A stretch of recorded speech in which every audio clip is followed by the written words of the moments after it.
Dr. Jekyll y Mr. Hyde, por Robert Louis Stevenson. Capítulo 10. La confesión de Henry Jekyll. He llegado a este mundo en 18, siendo heredero de una gran fortuna y dotado de excelentes cualidades. Inclinado por naturaleza a la laboriosidad, ambicioso, sobre todo, por conseguir la estima de los mejores, de los más sabios entre mis semejantes. Todo parecía prometerme un futuro brillante y honrado. El peor de mis defectos era un impaciente dinamismo, una inquieta alegría que muchos hubieran sido felices de poseer, pero que yo encontraba difícil de conciliar con mi prepotente deseo de ir siempre con la cabeza bien alta, para exhibir en público un aspecto de particular seriedad. De esta manera, comencé muy pronto a esconder mis gustos y cuando, llegados los años de la reflexión, me puse a considerar mis progresos y mi posición en el mundo, me encontré ya encaminado en una vida de profunda dualidad. Muchos incluso se habrían vanagloriado de algunas ligerezas, de algunos desarreglos que yo, por la altura y ambición de mis miras, consideraba como una culpa y escondía con vergüenza casi morbosa. Más que defectos graves fueron, por lo tanto, mis excesivas aspiraciones a hacer de mí lo que he sido, y a separar de mí, más radicalmente que en otros, esas dos zonas del bien y del mal que dividen y componen la doble naturaleza del hombre. Mi caso me ha llevado a reflexionar durante mucho tiempo y en profundidad sobre esta dura ley de la vida, que está en el origen de la religión y también, sin duda, entre las mayores fuentes de infelicidad. Por doble que fuera, no he sido nunca lo que se puede llamar un hipócrita. Los dos lados de mi carácter estaban afirmados en forma equitativa. Cuando me abandonaba sin freno a mis placeres bochornosos, era exactamente el mismo que cuando a la luz del día trabajaba por el progreso de la ciencia y el bien del prójimo. Pero ocurrió que mis investigaciones científicas, decididamente orientadas hacia lo místico y lo trascendental, confluyeron en las reflexiones que he dicho y derramaron una viva luz sobre esta conciencia de guerra perenne de mí conmigo mismo. Tanto en el plano científico como en el moral, fui acercándome a esa verdad, cuyo parcial descubrimiento me condujo más tarde a un naufragio tan tremendo. El hombre no es verdaderamente uno, sino dos. Digo tan solo dos porque mis conocimientos no han sido o no han ido más allá. Otros continuarán con estas investigaciones, y no hay nada que excluir que el hombre, en último análisis, pueda revelarse una mera asociación de sujetos distintos, incongruentes e independientes. Yo, por mi parte, por la naturaleza de mi vida, he avanzado infaliblemente en una única dirección. Fue por el lado moral y sobre mi propia persona donde aprendí a reconocer la fundamental y originaria dualidad del hombre. Al considerar las dos naturalezas que luchaban por el camino de mi conciencia, entendí que no se podía decir, con igual verdad, ser una como ser otra, porque se trataba de dos naturalezas distintas, y muy pronto, mucho antes de que mis investigaciones científicas me hicieran lejanamente sospechar la posibilidad de un milagro, así aprendí a abrigar con placer, como con un bonito sueño con los ojos abiertos, el pensamiento de una separación de los dos elementos. Si estos, me decía, pudiesen materializarse en dos entidades por separado, la vida se tornaría mucho más soportable.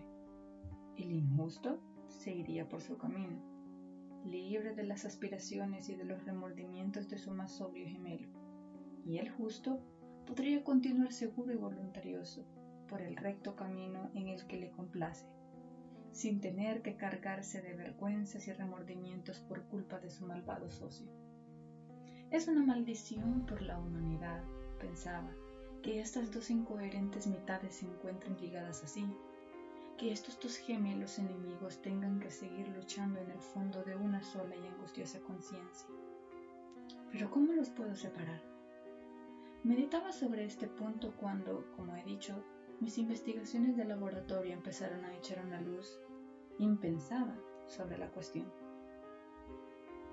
Comencé a percibir mucho más a fondo de lo que jamás se hubiese reconocido la trémula inmaterialidad, la vaporosa inconsistencia del cuerpo, tan sólido en apariencia, del que estaban revestidos. Descubrí que algunos agentes químicos tenían el poder de sacudir y soltar esa vestidura de carne, como el viento hace volar las cortinas de un almacén. Tengo dos buenas razones para no entrar en detalles sobre esta parte científica de mi confesión. La primera es que nuestro destino y el fardo de nuestra vida, como he aprendido a mi costa, están atados siempre a nuestra espalda. Si intentamos liberarnos, nos lo encontramos delante de una nueva forma, e incluso más insoportable.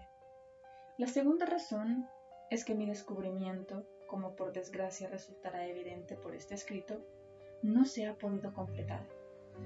Me limitaré a decir, por lo tanto, que no solo reconocí en mi cuerpo, en mi naturaleza física, la mera emanación o efluvio de algunas facultades de mi espíritu, sino que elaboré una sustancia capaz de debilitar esa facultad y generar una segunda forma corpórea, no menos connatural en mí en cuanto a expresión de otros poderes, aunque más viles, de mi misma alma. Tuve muchas dudas antes de pasar de la teoría a la práctica. Sabía que estaba arriesgando la vida, puesto que se advertía claramente el peligro de una sustancia tan potente que penetrase y removiese desde los cimientos de la misma fortaleza de la identidad personal. Un mínimo error de dosificación, la mínima contraindicación, bastaba para borrar por completo ese inmaterial tabernáculo que intentaba cambiar. Pero logré vencer todo miedo por la gran tentación de aplicar un descubrimiento tan singular y profundo. Hacía bastante que había preparado mi tintura. Había adquirido entonces en una farmacia una cantidad importante de una determinada sal, que de acuerdo con mis experimentos era el último ingrediente que necesitaba. Y aquella noche maldita, preparé la poción. Miré el líquido que bullía y humeaba en el vaso. Esperé que terminara de la efervescencia. Luego me armé de valor y bebí. De inmediato comencé a tener espasmos atroces. Sentía que me quebraban los huesos, una náusea mortal y un horror, una repulsión del espíritu tal que no se podía imaginar uno ni en la hora del nacimiento o de la muerte. Pero pronto desapareció todo, y al recobrar los sentidos me encontré como salido de una enfermedad grave. Había algo extraño en mis sensaciones, algo indescriptiblemente nuevo, y por eso mismo indescriptiblemente agradable.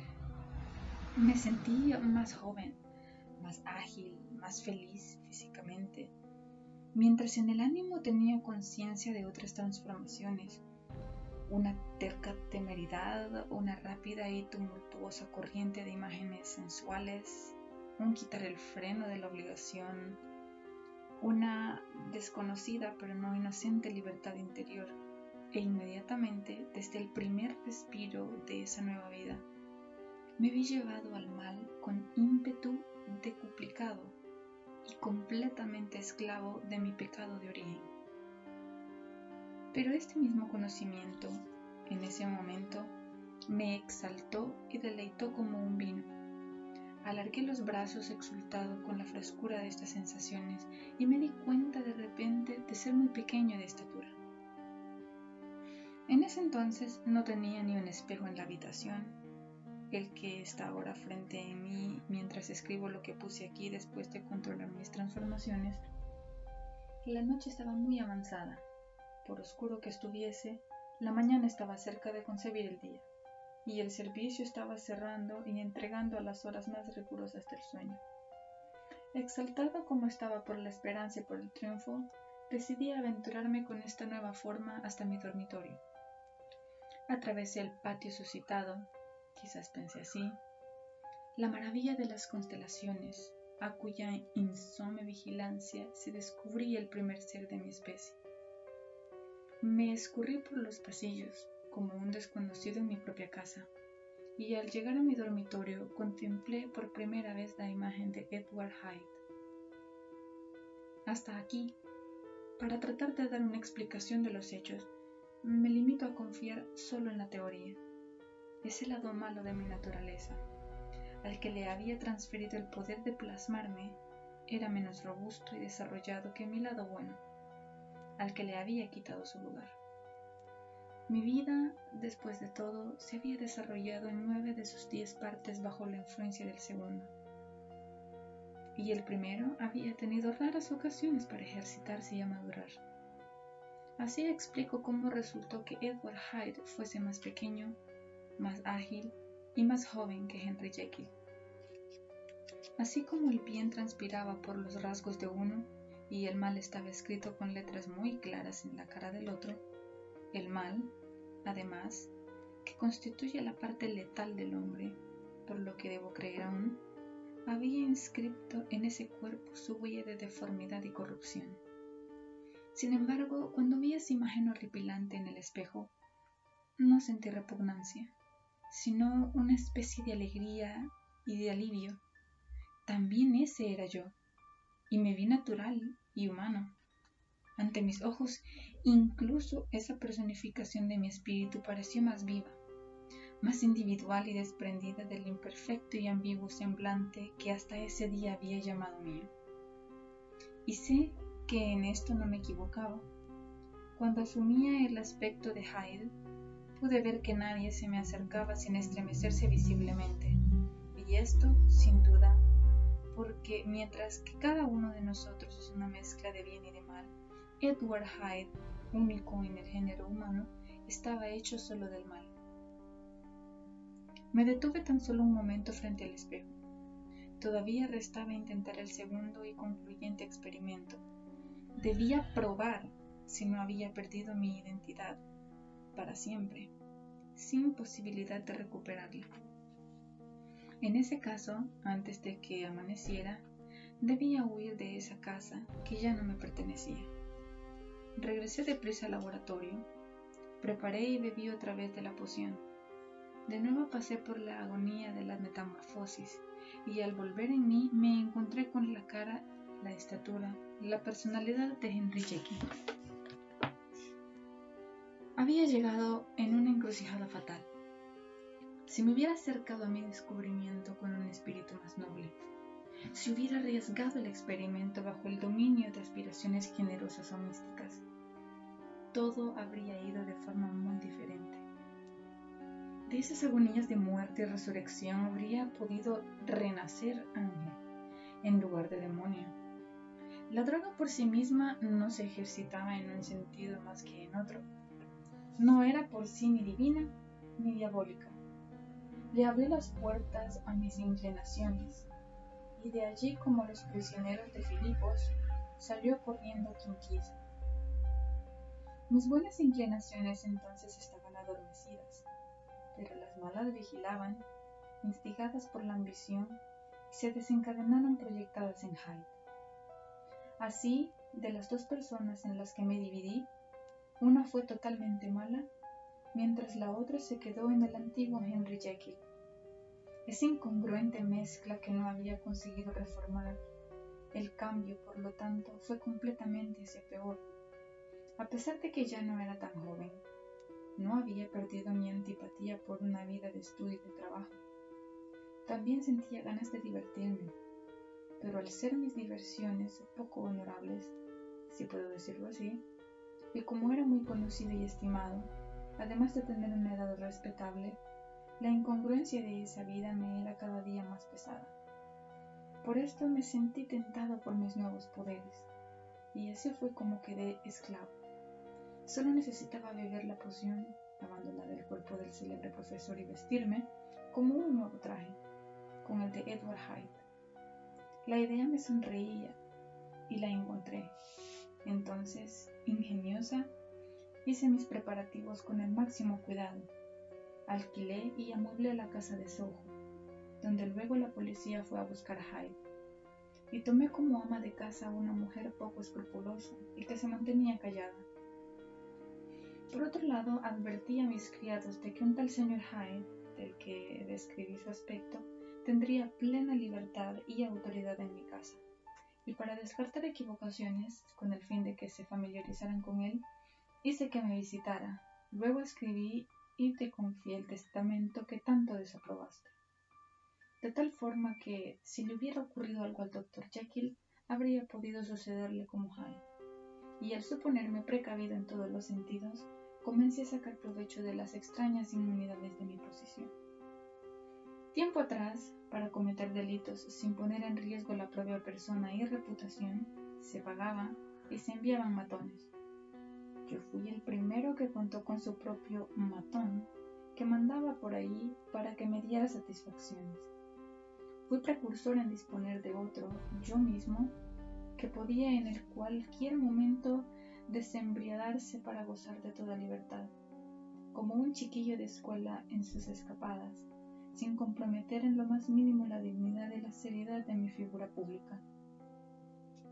En el impenetrable traje de Hyde me sentía perfectamente seguro.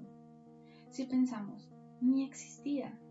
Solo bastaba que me dirigiera al laboratorio por la puerta de atrás e ingiriese la poción, siempre preparada para estos casos, porque Edward Hyde, hiciera lo que hiciera, desaparecía como desaparece de un vidrio la marca del aliento, y porque en su lugar inmerso apaciblemente en sus estudios al nocturno rayo de la vela, había uno que se podía reír de cualquier sospecha: Henry Jekyll.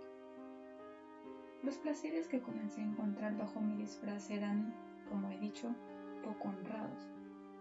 No creo que deba definirlos con mayor dureza, pero en las manos de Edward Hyde empezaron con rapidez a inclinarse hacia lo monstruoso. A menudo, al regresar de estas excursiones, consideraba con apenado estupor mi depravación vicaria. Esa especie de familiar mío que había sacado de mi alma y mandaba por ahí para satisfacer su sensualidad. Era un ser intrínsecamente malo y perverso, en el centro de cada pensamiento suyo, de cada acto. Estaba siempre y solo él mismo. Bebía de su propio placer, con avidez bestial, de los atroces sufrimientos de los demás tenía la crueldad de un hombre de piedra. Henry Jekyll a veces se quedaba gélido con las acciones de Edward Hyde, pero la situación estaba tan fuera de toda norma, de toda ley ordinaria, que debilitaba con insidia su inconsciencia. Hyde, y solo Hyde, después de todo, era el culpable, y Jekyll, cuando volvía en sí, no era peor que antes. Encontraba todas sus buenas cualidades sin haberse alterado. Incluso procuraba, de ser posible, remediar el mal causado por Hyde, y así su conciencia podía dormir.